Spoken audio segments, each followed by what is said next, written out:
Welcome to the Candle Business Coach podcast. I'm your host, Kirsty Allen, and I am the Candle Business Coach. I'm also a mum of 3 and a kindness advocator.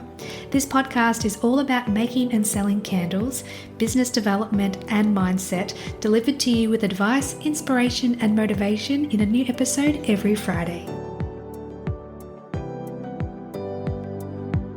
Are you a candle maker looking for support, strategy, and a like-minded community? Then you need to check out the Candle Makers Collective. The Candle Makers Collective is my exclusive membership where you get weekly live group coaching, expert guidance, and a supportive network of fellow candle makers so you never feel stuck or alone in your business. There's also an ever-growing library of helpful resources, including ebooks, social media guides, templates, and more. So if you're looking to take your business to the next level and learn more about the membership for candle makers, click the link in the show notes for the Candle Makers Collective.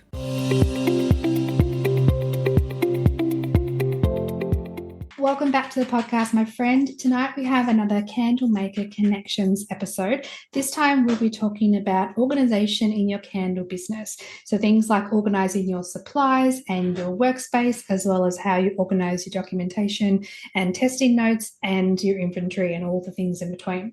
So let's welcome the candle makers that are joining me tonight. We've got the beautiful Sue, the lovely Jenni, the amazing Nicola, and the gorgeous Tracy. Now I'll let you all have a little bit of an intro so the listeners, that if they haven't heard you on the podcast before, or in Tracy and Nicola's case, first time in a group recording, please say hello and introduce yourselves. I'm Sue. I have revamped Treasure Candles. I have been making candles since 2011, selling consistently at market since 2017, and I still love it. Hi, I'm Tracy. I am from Bottlenose Candles. Have been selling candles now and making candles for 3 or 4 years. I'm not sure. It's all a bit of a blur when I started to where I am now. And we donate to Dolphin Research. I'm Jenni. My business is Hampton Botanic. I've been making candles for nearly 10 years, but selling them for just over 1 year. I'm Nicola. I have Casa Lucia. I've only just launched, just a few weeks ago. Such a mixture of experience on our episode tonight. I love how we've got Nicola, who's just launched, and then we've got Sue, who's been in business for 14, 15 years now. Like it's been a little while. It's so nice to be able to bring different perspectives to these episodes. So let's get started with the first question, and let's start with the big picture. Why do we think being organised is so important when running a candle business? I think a big part of it is the stress. It takes away a lot of stress. There are so many elements to running a business, and so it can become really overwhelming, but also if one small part of it falls by the wayside, that can have a knock-on effect. So if you keep all of your little ducks in a row, then it helps a lot more with the overall big plan. I think you're spot on, Jenni. You've got your candle making side, and then you've got your business side, and we're jacks of all trade. We're masters of none, maybe. So you have to make sure that you have the time to do both. Organisation is big. It's particularly important around the Christmas holidays, Easter, Mother's Day. If you're not organised and you run out of scent, you run out of wicks, you run out of jars, it just completely disrupts you as a maker. So that's the other side of it. You know, when you're making, you need to be organised so you can flow well with how you make your candles. Not everyone is an organised person naturally. I think everyone has different skills, and being organised and having the default setting of wanting things to have its own place and to have things in a certain system or a process doesn't come easy to everybody. So I'd love to know who is naturally an organised person, who's had to work on this skill. I have to work on it. Yeah, Tracy. I think I'm organised, and it's always an organised mess. But you understand the chaos, so that's okay. Yes.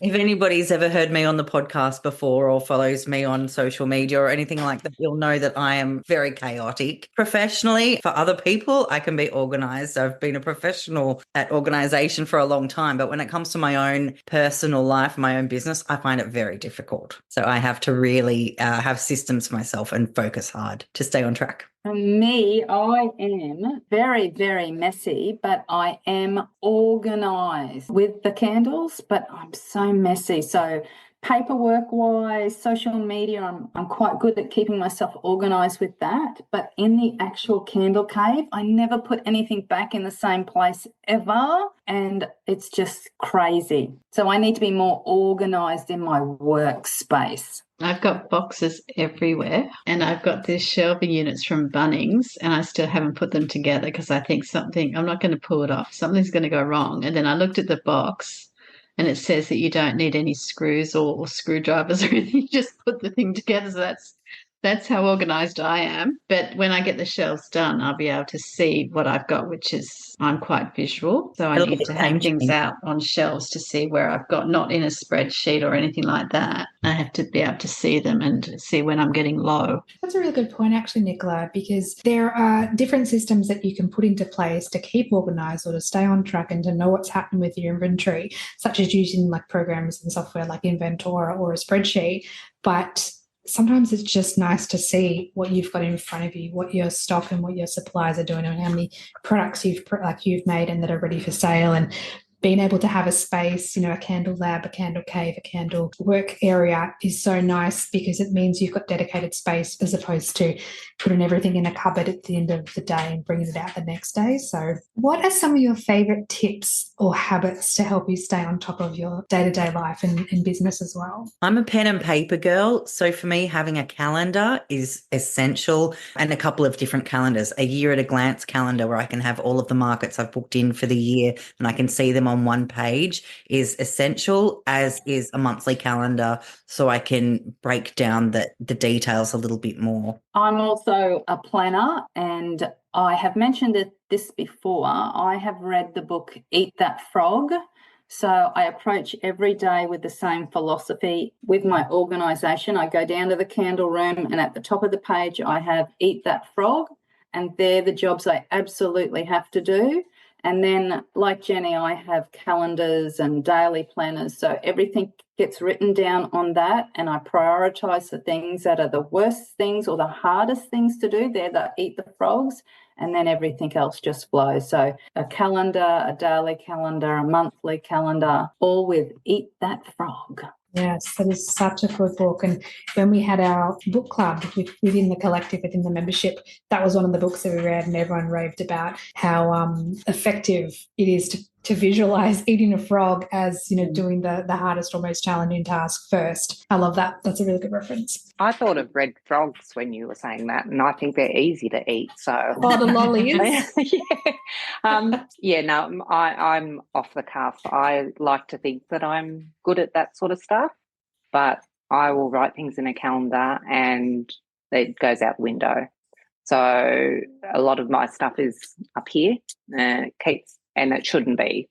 I should be writing it down, but I tend to do what I have time to do, and I do set aside time for more the admin stuff, I think, than the candle stuff. I do what I feel like I want to do at that time. So, yeah, not in my nature to go through calendars, and I don't even remember my homework every week. So yes, we do homework in our weekly group sessions within the membership. And I will say to the group, do you remember what your homework is? And Tracy's like, no.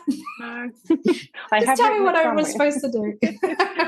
I have written it somewhere, but yeah, so I'm a bit more off the cuff with that sort of thing, and probably would serve me better to be more proactive with using a calendar. Although I think that's probably more important when you're doing markets and things like that. Whereas I write down, if it's a new fragrance, a new collection, when a time frame of when I want to have that done. So it's a bit more blurred lines. But it still works for you. Like it's still effective. But even like you've said, like I could probably be more productive. I could probably be more efficient.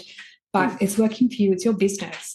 And as long as it's, if it's not broke, don't fix it. But there are always ways that we can improve. And an episode like this, a conversation like this, means we can absorb tips and tricks from the other candle makers and implement them in our own business, or at least give them a try. Nicola, do you have any tips or tricks on how you stay organised? This year I bought, for the first time in about 20 years, I bought a desk calendar. I find that it's kind of pretty, so I look at it and I can the squares are not so big that you can put a lot of detail in, so you tend to just put the points that you need to do. And then I've I didn't know if I don't know if I heard about it at the collective or somewhere else about time blocking. And I thought, and that's good because then I have in my head that this is what I've got to do, like say pour candles. But when I go into the kitchen, I know what that is in detail. But you just set aside like an hour or two, whatever, just to do that one thing.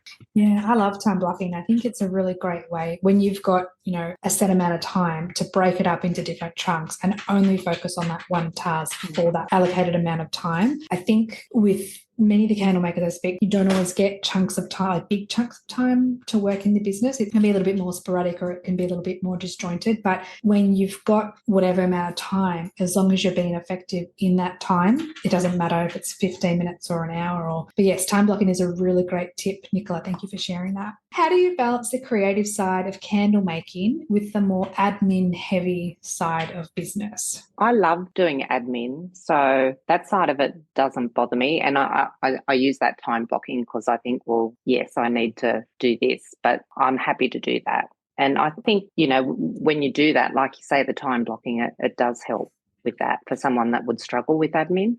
But I love the creative side. So if I feel creative on a day, I'll do the creative bit, but I always make sure that I've blocked some time to do the admin side as well. I try to think of them not as two separate things, but that everything is part of the overall goal or part of the whole thing that needs to be done. So because I used to think of them separately, and the making candles was the fun part and the other part was the part that had to be done. And then it just becomes this mindset. So I tried to shift it where, of course, I love making candles, but I tried not to put all of my pleasure into that part of it, if it makes sense. Try and find ways to make the admin an enjoyable part of the business for myself as well. And one of the ways that I do that, it makes me think of one of the early questions that you asked on the podcast, Kirsty, which was, what do you do when you're not feeling motivated? Or if there's a day when you don't want to make candles, but you have to make candles, what do you do? And so I use my admin tasks that way a lot of the time. If I think I just can't put on my wax melter today and it's not pressing, I've got some tasks that I can do, some admin tasks, and I break them up into really small tasks so that I'm feeling little successes along the way and get it done that way.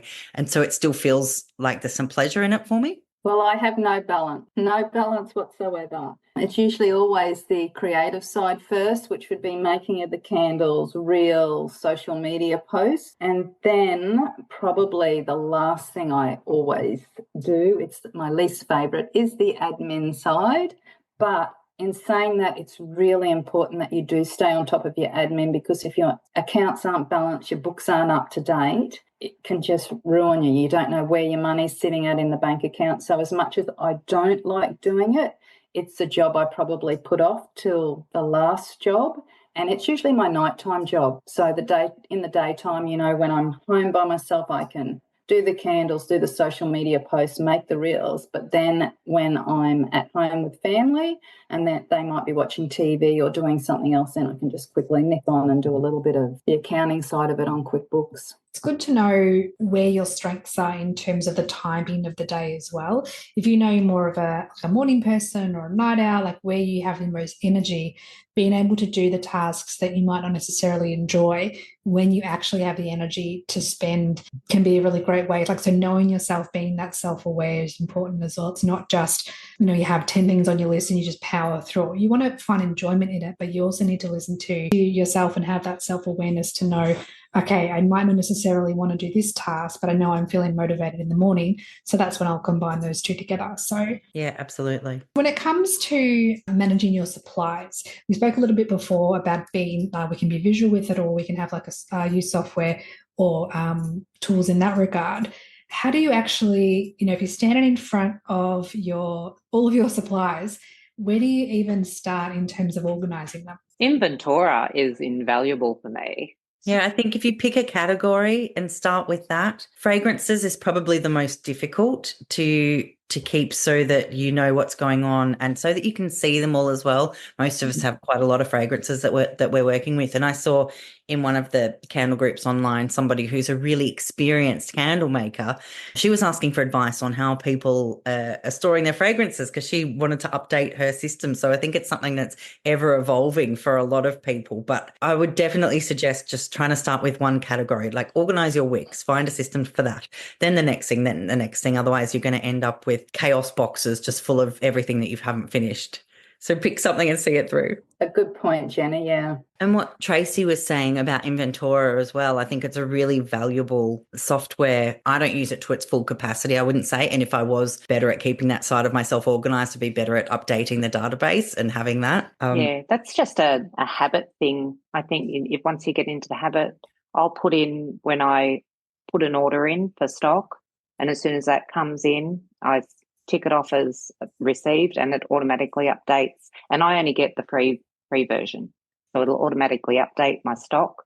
And every now and then I'll visually do it as well if I can see on there that I'm low on something, because you can put in, where you want to come up in red to say that you're low, and I'll go and visually look at those things that are in red and place an order, what I need. But as a quick glance, it's fantastic. And once you get into the habit of, I've made batches of this and I've made so many of these candles, it'll automatically work out what's left in your stock. It's really powerful. And as both yourself and Jenny said as well, like you don't have to use it to its full capacity to get so many benefits from it. So I'll put a link in the show notes for Inventora, because I've mentioned it in the podcast before, and then I had people message me saying, what was it called and how is it spelled? So I'll pop a link in the show notes if anyone wants to check that out. I think that would be, that'll save you some time and get you organised as well, even though at the beginning of tracking all of your supplies and putting it in the program can be a little bit overwhelming. But once you've done it, and that's the same if you put it on a spreadsheet as well. It's just a matter of categorising and getting the system in place. I was just going to say I'm quite visual again with my stock. So I have a lot of 2.5 litre bottles of fragrance. I have quite a few of the 500 mils. So the 500 mils I usually have in a drawer, but the 2.5 are on a shelf. Same with my wicks. I can see all of my wicks, and my jars are all stacked very neatly so I can see neatly in my big messy cave, but they are all together. So if I'm working on, say, a patchouli and sandalwood candle, and I can see that my fragrance is starting to get a little bit low, I'll write it up on my calendar, on the whiteboard calendar on the wall with what I need to order, and then I'll have a few things on there, so I add them to the board. So then next time when I'm going to order, I'll go to the board and I'll go, oh, that's right, the patchouli and sandalwood was a little bit low, my wicks are a little bit low, and I need more of this glassware. So it's on the board staring at me every time I'm making a candle. I love how everyone's got different hacks and tips and strategies to stay organised, because, we're all different in so many beautiful ways, and being able to find a system that works for you is essential, but it's going to be different for everyone. Like you can, like for the listeners that are hearing our conversation, you can take, tips from Sue and Tracy and Jenni and Nicola and create your own systems as well that work for you and help you be more efficient and more productive in your business, whether that's the actual making side or the admin. Walk us through how your workspace, your candle lab, your candle cave, your candle making space is set up. Can you give us a little visual or a description of how you've set everything up for the listeners? It's messy. I was going to say the same thing. It's organised chaos. Yes, I'm organised chaos too. And constantly, like I'm only in a small space, and I work from home with my day job. The days that I'm working at home, I've got my day job things in the room, and I've got my candle things in the room. So it's a forever evolving, tidying up, and having the things handy that I know that I use consistently. The rest sort of gets shoved away. Yeah, I used to have my desk in my studio, and then I found the desk quickly just became a dumping ground that became an unusable space. It just gathered all of the stuff I didn't want to deal with. So I moved it out of there, and it's been much better for me. It means that obviously I can't do my admin in there, but it's given me a lot more usable space. And I think the main thing with setting up your studio is bench space and storage. Those are really the key things that you need, and to take into account where your PowerPoints are when you're setting up your space, to make sure that you're not overloading one of the outlets if you've got a couple of powerful wax melters, or just to make sure that everything can be convenient and safe. It can be fun for the candle makers that have cleared out a space or an area to be able to build their dream studio for making and for running their business. And I think like the tip you just gave, Jenny, about like thinking about where your PowerPoints are and thinking about the safety of the equipment that you'll be using as well. It's essential, like even thinking, you know, like what sort of carpet or what sort of flooring do I want? Or, you know, do I have proper ventilation? There's so many different elements at play. And then you get to do the fun stuff, like Nicola says, and go to Kmart and buy the storage containers, and you get to have things laid out just as you want them to be. But there's always room for improvement and always ways to evolve your systems. And I think, yeah, it's fun. I mean, I listened to all of you. My earlier question was like, are you naturally an organised person? And you're all like, no, not really. I'm just winging it. And I'm sitting here going, I love organisation. A little bit of OCD, love it. But it's just interesting hearing different perspectives. I think it's really fascinating to like I can see in Tracy, like on the recording, I can see Tracy's storage unit behind her, and I'm going to say it's a little organised chaos. It's stressing me out a little bit, but as long as you know where stuff is. But you know what? Every couple of weeks I redo it. Like, I have had the homework where I've said I'm going to organise and clean it. But I've been making candles today, and let's face it, it's not a neat thing to do, make candles. So I'm forever wiping things down, moving things around. I've been quite busy, and I've just shoved things in there for the time being. So sorry about that. No, I think like that's real life, right? Like, but it's a system that you know and understand. And someone else is to come in, they'd have no idea. They'd have no idea. It would take longer for them to find stuff. Yeah. But it makes sense to you, and that's what's most important. Hello, my friend. Are you ready to level up your candle business? I've put together an ebook called 10 Proven Strategies to Scale Your Candle Business. And the best part, the ebook is completely free. So whether you're just starting out or looking to boost your existing business, the strategies and tips in this 9-page ebook will help you attract more customers, increase your revenue, and grow with confidence. Check out the link in the show notes to download your copy.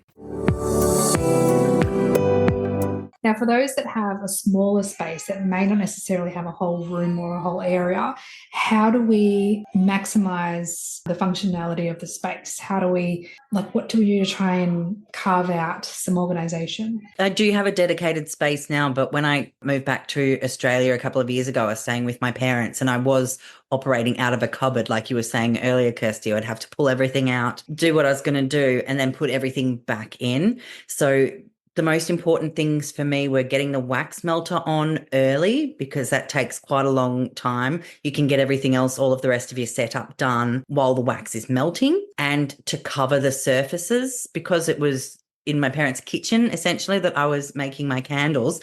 I had loads of butcher's paper and I would just cover everything. So it wasn't even clean up. It was just fold up and dump it and done. And this was reused butcher's paper as well. It wasn't just, we were recycling.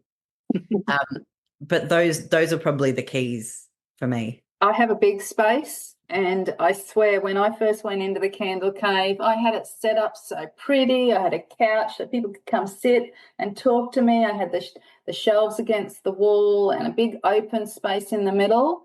I had a fair amount of flat working space, but I found because the room was bigger, I was making more, and so therefore I was running out of space. So I put a big 6-foot-long table in the candle cave, and I've set my photographic area up on that, and I put my refills or my packing on there. And so I no matter how big or little your space is, you're always going to run out of space, always. And I never do like enough. I put the paper down, and if I come in and my workspace is clean, I work so much better. It's easy. I come in and it's messy and it just does my head in. But 9 times out of 10, it's more messy than clean. But you can never have enough space. Never, ever, ever. Maybe it would be good to limit your space as well, to know that you've got that scaffolding around you and work efficiently in that, as opposed to I'm going to buy another house and just fill it with my candle things, or buy a factory. I suppose if you're at that stage of thinking I need a factory to supply all my things, your business is doing pretty well. So it's a good problem to have if and when you get to that stage, if that's what you want, like if that's your goal. If you're working in a small space, especially if you've got to be packing up at the end of the day, have a clear plan before you begin the day. And this is coming from a person who wings most things and doesn't go into things with a plan at all. But if you've got to maximize the amount of productivity that you can do in a short space of time, then having a plan is really going to help. You're not going to be pulling things out of the cupboard that you don't need. You know what you want to do, you set up and you do those things. And even if what you want to do is just experiment with a few different things, well, fine, you've got a clear idea of that. And so you might pull out just all of your fragrances and some cotton pads if you want to be dropping little drops of fragrances on to make some blends or something like that. But having a plan is definitely going to be your friend. Now, when it comes to being organised with your paperwork or your software or your testing documentation, what types of records or what types of, I guess, paperwork do candle makers actually need? I use Excel. I have some printed out A4 pages of what I'm making each day. And then I take those printed forms that I've handwritten while I'm in the candle cave making, and then I bring them upstairs and I put them on my Excel spreadsheet upstairs, so that if something should happen to those documents downstairs, I've still got them upstairs. I also do the same for when I'm making and testing. I have a piece of A4 paper that's like testing notes, and I handwrite it all. I take photos, I take videos, I leave little voice notes on my videos, and then I come into the spreadsheets. I create a candle testing page just for that one candle, and I put all of those documentation onto the computer, so I've got it on paper and on a spreadsheet, and it's really easy then to find it, because it's on the computer and I'm not going through 3 or 4 different folders because I made it 6 months ago. It's easy to find it. The other thing, I don't know if everybody knows this, I did not even know this. I have an iPhone, so when I take a photo of a candle I'm testing, you can flick the photo up and then write notes underneath the photo. So I can say patchouli and sandalwood testing with CDN 22, started test burn at 6 a.m, finished at 9 a.m, wick smoking or perfect or, need to wick up. But it's all on my iPhone underneath the photo. So then if I'm searching, just say I tested the patchouli, I can type patchouli in my photos and it'll bring up every single photo associated with the patchouli candles. So that's another good tip if you're not aware of it. So good. Tip.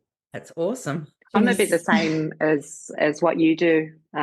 Put it all, I've got testing sheets. I have an identifying number and use that sheet to when I'm testing the candle. And then once it's all done, I put it into a spreadsheet.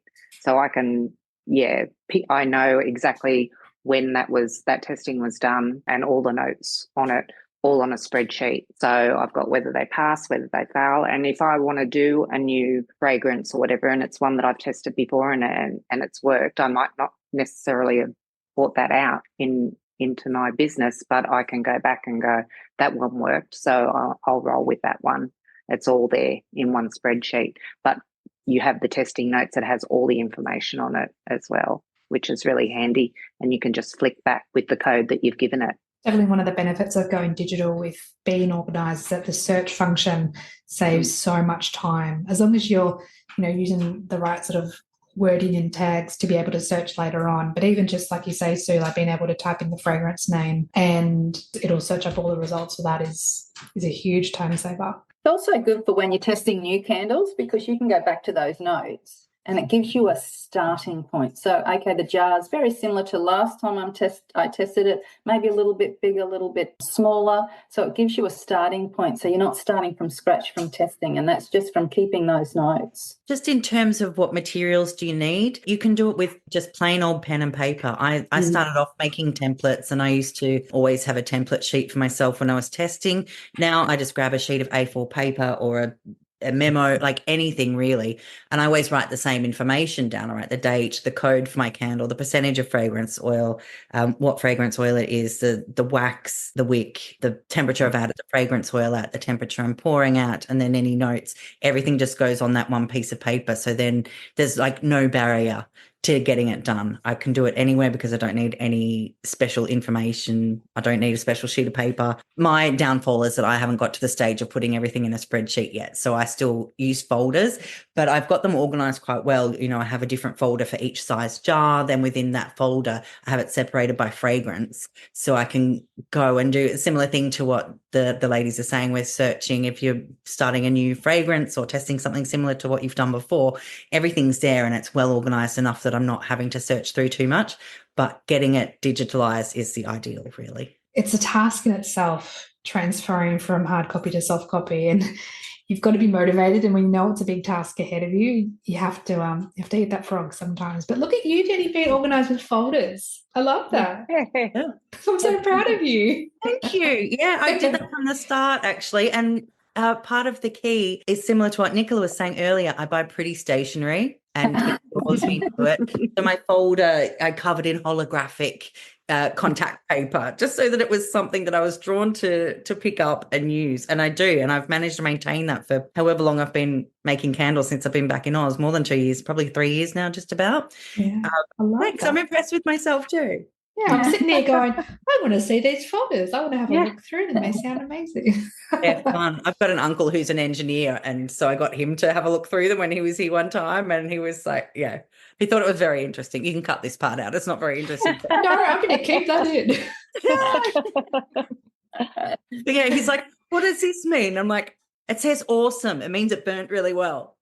Yeah, but that's all you need to write. Just awesome and a smiley face. Fab means good. It's a win. Yeah, 100%.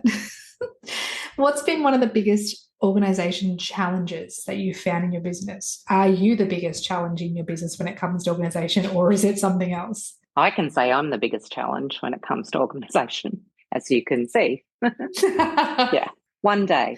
Messy personality. Yeah. Yeah, I'm the biggest challenge too. I'm just too messy. I think that's a creative thing, isn't it? A lot of creative people are a bit like that.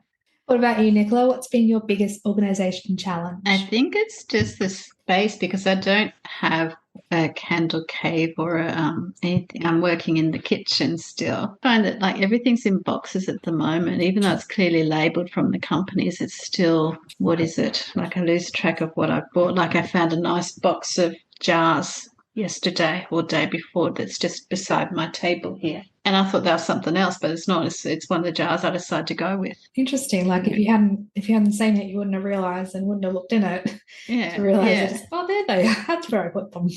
Like, you know, I was sort of thinking, I know I've ordered more because I've got a shed as well that I put things into that I'm not using, like jars I thought I would use, but then I've kept them as a test run. I can do it, you know, to see what they look like made up, and I'll introduce them later on. So I put all that in the shed, but I've got boxes everywhere. Now, what advice would you give to a candle maker, one of the candle listeners, who feels totally overwhelmed and doesn't know where to start when it comes to organising their business, their supplies, their everything? We're all guilty of purchasing things from candle suppliers that we don't really need, and they take up a lot of space. So that's one of my things that I'd like to do, is go through and just have the things in here in my room that I use consistently, and the rest put on another shelf in the garage, you know, so that I'm only working with things that I are consistently working with, rather than the overwhelm of all the other bits and pieces that we purchase and we use on the odd occasion. Mm-hmm. Yeah, I think that would help someone, because when you start off, you're buying so many different things because you're not sure, you know, you're testing, you're wanting different fragrances. Put the others away somewhere that doesn't clutter your space. What about you, Jenny? What advice would you give to someone who's overwhelmed? I've got two approaches and they're vastly different from each other, and I like both of them. So see if either of these suit you. One is like what I was saying earlier, just to pick one thing and organize that first. So take it step by step, break it down into little things so it's not an overwhelm. So you might decide, right, I'm getting my jars sorted, do some searching on Pinterest maybe, or you can ask people in online groups, show me photos of your setup, which I've seen people do. I don't know how helpful it is because their space is probably totally different from yours, but at least you could get some ideas. And I think to go category by category is nice, but that may not be practical depending on how your space is and how quickly you need to get it sorted. The other approach that is my preferred one is get everything out of the space and start from scratch. So box everything up, labeled really well, give everything a really good clean. And so even if it is just a cupboard you're working with, then you can say, right, this shelf is dedicated to jars and this shelf is where my fragrances are. And while you're doing that as well, it's a really good way that you can cull and take things out that you're not using all of the time, and things you might say, okay, this is my box full of stuff that I use sometimes and this will go somewhere else, but I don't need to be looking at those all of the time. Mm-hmm. Great idea. Yeah. Nothing like a good spring clean or declutter to help bring back that motivation once it's done anyway. What about you, Sue? What advice would you give? If I was a new candle maker, I would say keep it simple. Don't rush in and have 10 different size jars. Don't have, like I did, hundreds of scents. That just confuses you. Then you've got to take, everything that you add to the range adds to the amount of organisation you have to be able to do.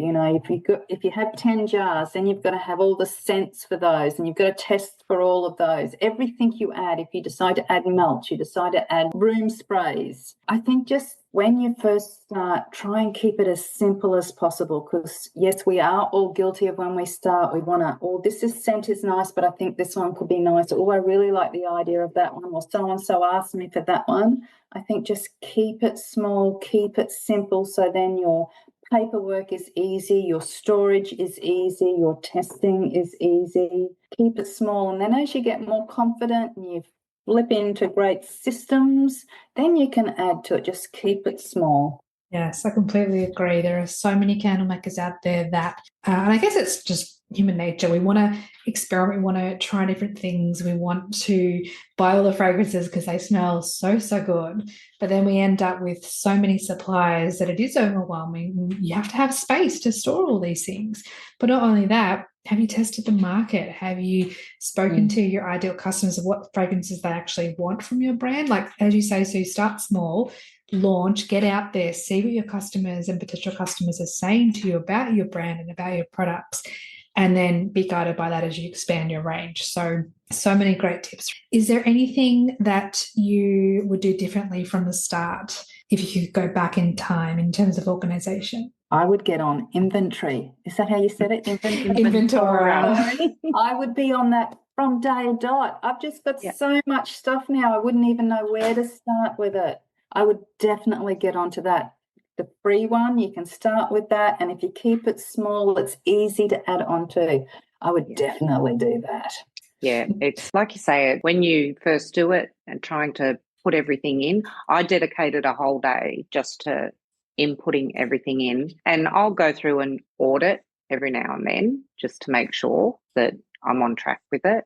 But yeah, I find it invaluable for I don't, like I said, I don't pay for it. I use the free one, but it has everything that I need. Oh, yes, that was the question I was just going to ask. It does the costing too. So, so for new candle makers, because that will give them a starting point on how much they should sell their candles for. Yes. When you put in your materials and how much it costs to buy the materials, and then you'll put, okay, so I'm making a vanilla caramel candle and I need this, this, this, and this.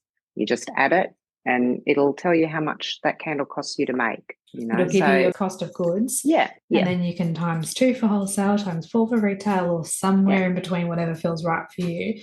But it gives you a really good foundation as to, I was only going to charge $10 for this candle that cost me $9 to make. I might rethink my pricing. So it does that as well. And that's definitely with the free version. It's one of the features. So and it will tell you how much inventory you've got in stock, like the value of the materials that you have and the value of the candles that you have on hand as well in the free version. I definitely need it then. That's homework. Yes, I'm going to add that to your homework for next week. So that'll be an ongoing one, because that's quite a big one. when I look at what's sitting on the shelf, like I know what I physically, I can see, oh yeah, there's 30 of that, 40 of that. But when you start saying, oh, that's 30 of that at $10 a piece, you go, oh, there's a lot of money tied up in stock. That's right. Yes. Yeah, I really need that. Mm-hmm. This will give you the motivation, Sue's conversation It will. tonight. It will. What's one small change we could make today to be more productive by the end of the week? I think the block. Time blocking? Yeah. I think I like that idea too. It's a very simple thing, but it is very effective. My tip would be to declutter one thing every day, just one thing. Like, you know, open a cupboard and just see, yeah, I'm looking at you, Sue. Don't get overwhelmed and think you have to declutter an entire cupboard or an entire room. Just think, okay, what's one thing that I know of straight away off the top of my head? What's something that I could sell in one of the buy, swap, sell groups? Or what's something that I could donate from your space? Because if it's taking up space physically, it's taking up space mentally, and that's space that you could be using for lots of other things. That's excellent advice. Yeah. Thanks, ChatGPT. No, that was actually me.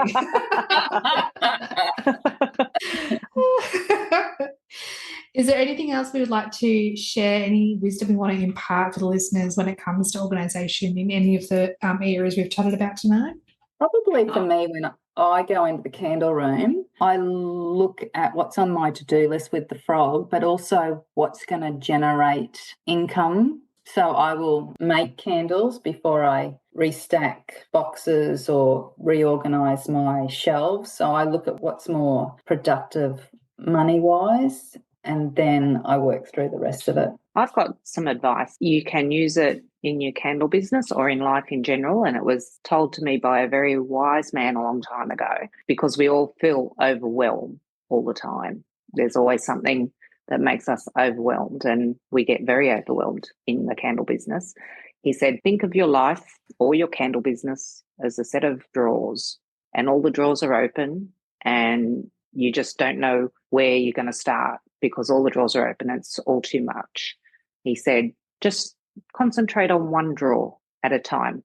Disregard the ones that you cannot change at this time, and don't worry about them. Just change one drawer and close that drawer. And as each drawer closes, the overwhelm gets less and less. We're overwhelmed because there's too many drawers open in your cupboard. But once you start closing them, each one gets easier and easier. And I use that in all aspects of life and in the business as well. And it works a treat. Just makes you concentrate on one thing at a time. That's beautiful, Tracy. Thank you for sharing. Yeah. I've used it in everyday life for years and years, and I use it in this business as well. So, yeah. I don't think anyone can top that, but give it a go, guys. Let me know if you use it and if it works for you. Yes, definitely. And actually, I would love if you could all share your social media handles for the listeners that would love to get in touch with any or all of you. So, Sue, where can we find you online? You can find me on Facebook under Revamp Treasure Candles, and also Instagram, pretty much the same handle across all the social media sites. And Jenny, where can we find you online? I'm the same across the board as well. Facebook, Instagram, and website Hampton Botanic. Nicola, where can we find you online? Instagram, Facebook, and my website is casalucia.com. And then lastly, Tracy. Tracy. Tracy. Just add an extra L to your name. It's a silent L. Tracy, where can we find you online? My Instagram and Facebook are Bottlenose Candles. Amazing. So I'll put all of your links in the show notes, and I'll put the link for Inventora in as well. Sue, Jenny, Nicola, and Tracy, thank you so much for your time tonight and sharing your wisdom on all things organisation, both candle business and life. It's been an amazing conversation, and I can't wait to hear what the listeners think. So thank you so much for your time, everyone. Thank you. Thank you. Thank you. Thank you, my friend, for listening to this episode. Check out the show notes for all the links mentioned throughout the conversation, and please subscribe to the podcast so you don't miss any future episodes. And if you're feeling inspired, I would love it if you would write a review for the podcast and give a 5-star rating. Thank you so much, and have a beautiful day.